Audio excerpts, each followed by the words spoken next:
À l'intérieur de la feuille de temps de Folks, vous pouvez y retrouver plusieurs informations.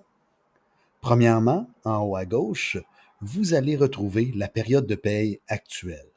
Évidemment, si vous voulez consulter une période de paye antérieure ou future, il vous est possible de seulement cliquer sur le menu déroulant et de sélectionner une période de paye antérieure ou peu importe. Vous pouvez aussi sélectionner l'année afin de changer d'année pour aller voir les périodes de paye antérieures dans les années précédentes. Et par la suite, vous avez plusieurs boutons d'action.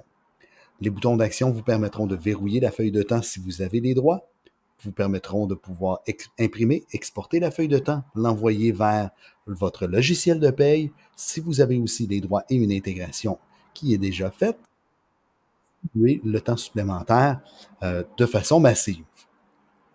À l'intérieur de la feuille de temps, vous allez voir chaque journée incluse à l'intérieur de la feuille de temps, incluant les fins de semaine en bleu pâle.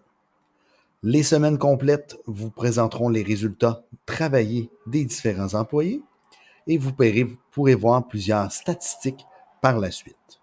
À l'intérieur de chaque journée, vous verrez le nombre d'heures travaillées à l'intérieur de cette journée. De plus, vous pourrez voir les différentes journées ou le nombre d'heures avec la légende disponible ici. Par exemple, 10 MB.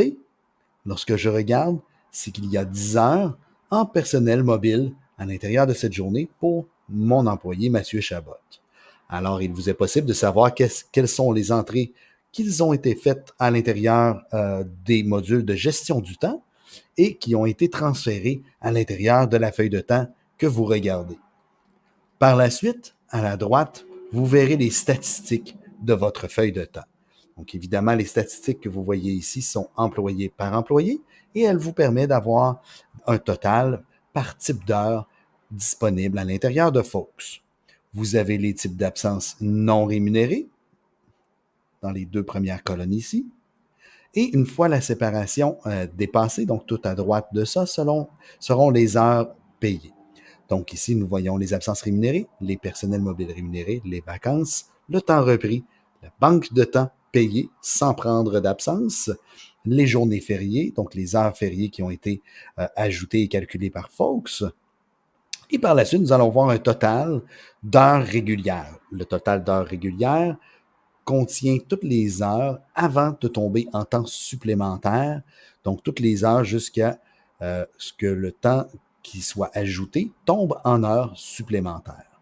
Par la suite, temps supplémentaire, c'est le nombre d'heures au-delà des heures régulières que l'employé a à l'intérieur de sa feuille de temps. Par la suite, tout dépendant comment ces heures supplémentaires seront distribuées, bien, s'il y a un montant montré dans la colonne temps simple, temps et demi ou temps double, ces heures seront payées au taux affiché dans la colonne. Donc ici, par exemple, on voit 3 heures à temps simple. Donc, il y a eu 3 heures payées à temps simple. Et comme il n'y a aucune autre heure des 10 heures de temps supplémentaire ici montrées, bien, les 7 autres heures ne sont pas rémunérées sur la paye, mais plutôt accumulées à l'intérieur de la banque de temps de l'employé. Par la suite, on voit le nombre d'heures rémunérées. Donc ici, nous avons 70 heures plus 10 heures de temps supplémentaire, mais seulement 3 sont rémunérées dans la paye, dans la période de paye. Et c'est pourquoi que nous voyons ici seulement 73 et non 80. Par la suite, il peut y avoir des notes qu'un employé laisse. Donc, s'il y a des notes, nous pourrons les voir à cet endroit. S'il y a un compte de dépenses, nous pouvons l'approuver en cliquant sur la colonne compte de dépenses. Nous pouvons aussi voir ou ajouter des pièces jointes avec la trombone et évidemment l'approbation. Si vous avez le droit d'approuver une feuille de temps, vous verrez un crochet comme ça que vous allez pouvoir cocher. Et une fois que la feuille de temps sera approuvée, vos initiales se placeront dans la colonne approuvée par. Évidemment, vous allez pouvoir faire le suivi des approbations et de qui a fait l'approbation à l'intérieur de cette colonne. En bas complètement du tableau, vous verrez des statistiques globales de temps et vous verrez aussi le bouton sauvegarder. Si vous utilisez la feuille de temps de base de Folks, vous devez évidemment sauvegarder tout changement fait dans la feuille de temps, excepté les approbations de la feuille de temps d'un employé.